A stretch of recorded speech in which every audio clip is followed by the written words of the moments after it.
Hi guys! Hi! Good morning everyone! Good morning mga kamadam! At eto, gusto kong maging independent mga ka-Amira dito sa Europe dahil nandito ako ngayon sa Europe nagbabakasyon. So, ito yung place. Andito ako sa area ng Basel. Nagpahatid ako sa city.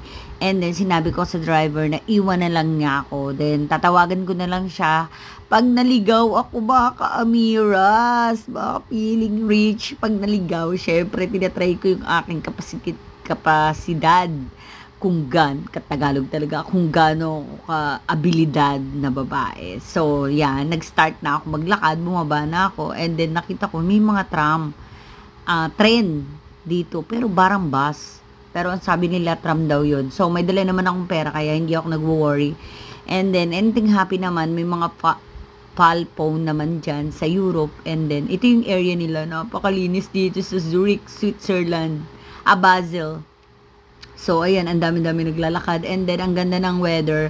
Bali, malamig yung weather ngayon dito sa Switzerland. Sobrang lamig niya. Pero, hindi naman kalamigan. But, tama lang. So, syempre, Pinay tayo. Kaya medyo Europe style ang dating natin mga ka-Amira. So, naglalakad-lakad ako. And then, ang dami-dami namang mga tourist na nakikita ko. And then, I think wala namang mga masasamang person. Although, hindi naman, syempre sa Europe, iba ang Europe sa Pilipinas. Kaya, alam ko, is safe. Andyan, natutuwa ako sa paglalakad kasi, syempre, bago sa paningin ko, and then masaya ako. Hindi ako, sa mga nagtatanong mga ka-Amiras kung natatakot ako, hindi ako natatakot mga kamadam, na i-excite ako. Mas gusto ko pang malus ako dito sa Europe, hindi lusa. Siyempre, kailangan natin umuwi sa Pilipinas. But, it's okay lang para sa akin. Kasi mas masaya ako. Mas happy ako sa ginagawa ko. Hindi nag-i-enjoy ako. At, ayan, ang dami-dami ko nakikita, nakakaiba sa,